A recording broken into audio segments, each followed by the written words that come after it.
बुद्धि चाहिए सरस्वती माता के पास जाओ, धन चाहिए लक्ष्मी माता के पास जाओ।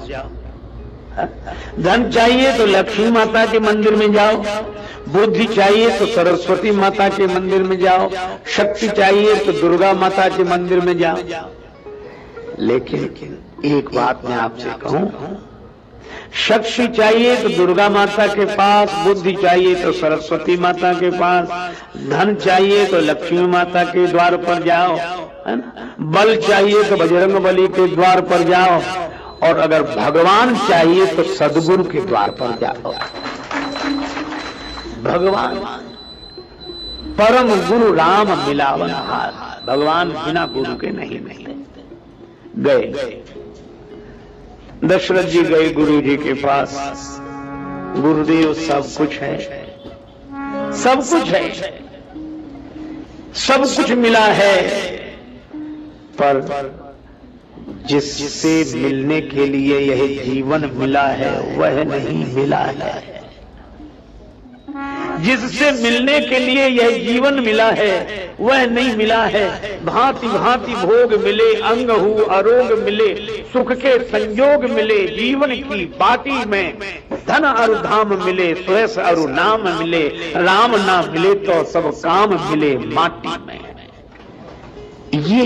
यह दुख कभी कभी किसी किसी सौभाग्यशाली को होता है, भगवान नहीं मिले। अच्छा, गुरु जी को अपना दुख भी सुनाया, सुख भी सुनाया। बहुत बार लोग अपना दुख तो सुनाते हैं, सुख छुपा लेते हैं। किसी को घाटा हो जाए तो मोहल्ले भर को सुनाएगा, और फायदा हो जाए तो किसी से नहीं, वो चलता रहता है, वो कोई खास नहीं। पर गुरु जी को दशरथ जी ने दुख भी सुनाया और सुख भी। गुरुजनों से अपना दुख सुख सब सुनाना चाहिए। गुरु जी ने पूछा दुख क्या है? भगवान नहीं मिले। अच्छा, कई बार लोगों को यही बात समझ, भगवान नहीं मिले तो दुख काहे खाए, भगवान नहीं मिले तो दुख खाए। ये सोए हुए लोग मूर्छा में। सही बात यह है कि हम जिसे पाने के लिए आए वही न मिले और सब चीज मिले तो जीवन का प्रयोजन क्या? और आज भी गया व्यर्थ के कार्यों में दिन, बोलो तो ऐसे जीवन का कौन प्रयोजन?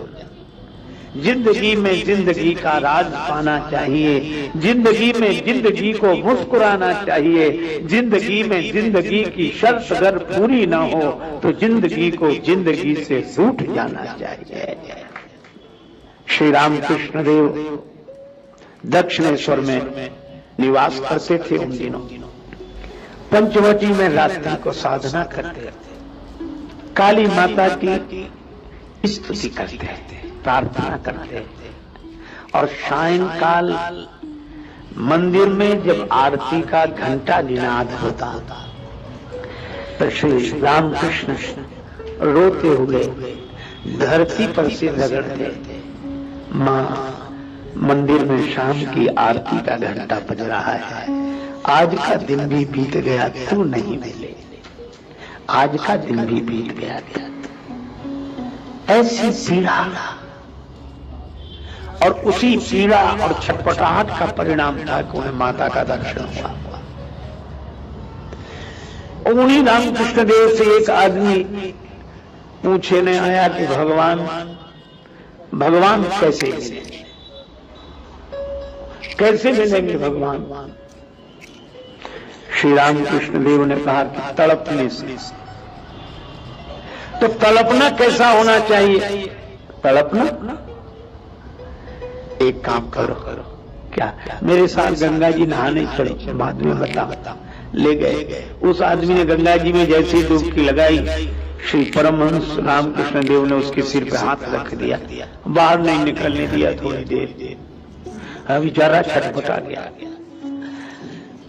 देखा कि अब ये सह नहीं पाएगा, हाथ हटा दिया, सिर बाहर आया। क्या कर रहे थे महाराज? आप यह क्या कर रहे थे?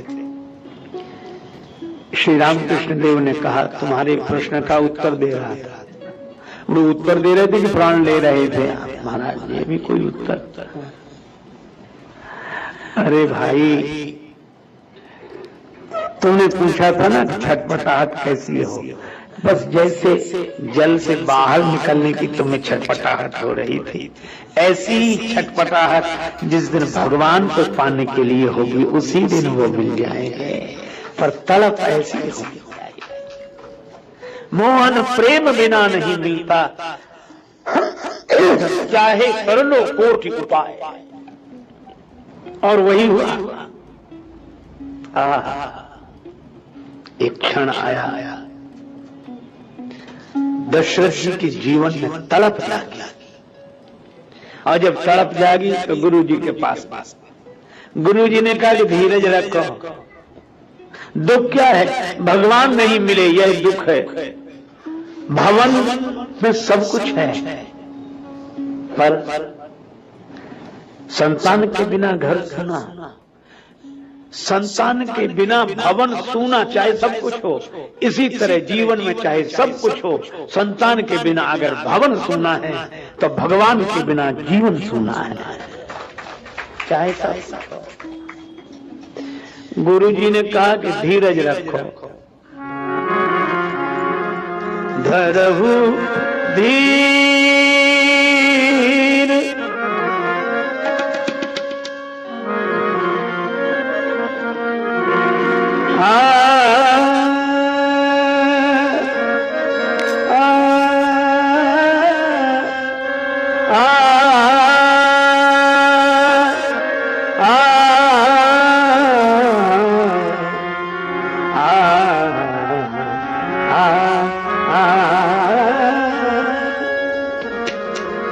धरहु धीर होए सुख चारे, धरहु धीर,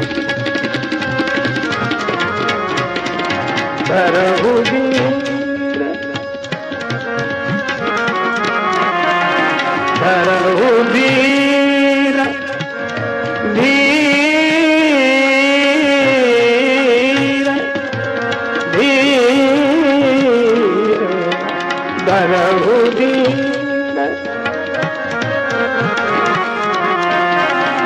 धरहु धीर होई है सुख चारी, धरहु धीर, धरहु धीर, धरहु धीर, धरहु धीर।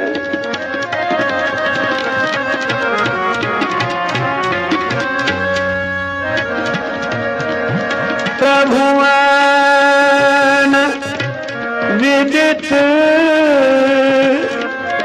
भगत भयहारी, भयहारी,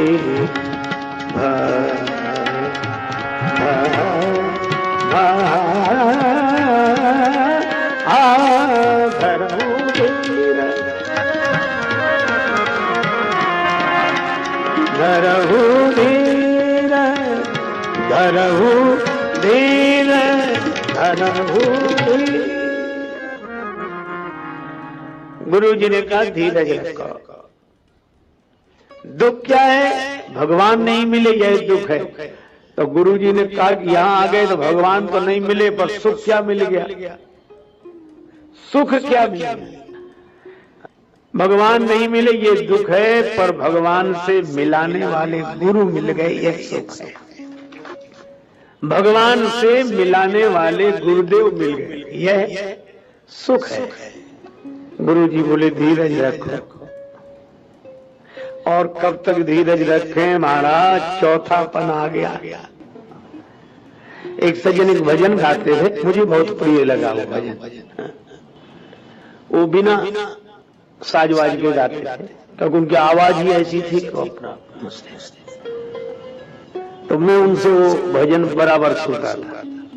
वो ऐसे ही गाते थे, न चंचल सदा जिंदगानी रहेगी, न राजा रहा है न रानी रहेगी। ये भजन सुनाते थे। और इसमें कहते ये सिगरेट चिल में तमाशा व फिल्म में, न यारों की महफिल सुहानी रहेगी। एक दिन रावण हनुमान जी से बोला कि हमारी आपकी लड़ाई हो जाए। हनुमान जी बोले तैयार, पर फैसला कैसे होगा? बड़ी देर तक लड़ाई होगी, तुम भी बलवान और हम पर भी राम जी की कृपा है। रावण बोला लंबा वाला युद्ध नहीं, एक एक मुक्के का युद्ध, एक मुक्का मैं मारूंगा, एक तुम मारो। हनुमान जी ने कहा हम तैयार है। रावण पहले मुक्का तुम ही मारो। रावण बोला मैं क्यों, तुम क्यों नहीं? हनुमान जी बोले इसलिए कहीं हमने पहले मुक्का मार दिया तो पता नहीं तुम्हारी वारी आती भी है कि नहीं, तुम्हारी मन की मन में ही रह जाएगी, इसलिए पहले तुम ही। रावण ने पूरी शक्ति से मुक्के का प्रहार किया, पर तुलसीदास जी कहते हैं जान टेक कभी भूमि न गिरा। हनुमान जी घुटने के बल वीरासन में बैठे रहे, कुछ नहीं बिगड़ा। और रावण अपनी 20 आंखें बार बार बंद करे फिर खोले फिर। हनुमान जी ने कहा कि आश्चर्य मत करो, हम स्वस्थ हैं, पर अब तुम तैयार हो जाओ। रावण बोला तैयार ही हैं और कर भी क्या सकते हैं। हनुमान जी ने पूरी शक्ति से हाथ ऊपर उठाया मुक्के के रूप में। घबरा गए ब्रह्मा जी, शंकर जी। ब्रह्मा जी बोले रोको, कहीं मुक्का गिर गया और रावण मर गया तो राम जी का तो पूरा प्रोग्राम ही फेल हो जाएगा। उनकी रामायण पूरी होने तो तुलसीदास जी की और लीला राम जी की पूरी होने। अब हनुमान जी हाथ नीचे करें, आवे ऊपर देखा तो ब्रह्मा जी हाथ जोड़े थे कि दया करो। हनुमान जी बोले थोड़ा सा स्वाद तो चखा देना चाहिए। तुलसीदास जी कहते हैं कि रावण साधारण वीर नहीं है, जो तक शीस मही धर ईश को 20 भुजा खुली खेलने हारो। और उस पर जब हनुमान जी ने प्रहार किया तो सो हनुमान हन्यो मुठिका, तो रावण को ऐसे लगा कि गिरिगो गिरिराज जो गाज को मारे, जैसे गिरिराज हिमालय पर वज्रपात हुआ हो। रावण धरती पर गिर गया, मूर्छित रहा बड़ी देर तक। बड़ी देर में आंख खुली तो बोला बड़े बलवान हो। हनुमान जी बोले बल तो इन्होंने देखने नहीं दिया, ब्रह्मा जी और शंकर जी ने। बल तो तब होता जब तुम बताने के लिए बचते ही नहीं। गोस्वामी जी लिखते हैं कपिबल विपुल सराहन लागा। हनुमान जी के बल की सराहना रावण करता और किसी की नहीं करता। तुलसीदास जी उसी बात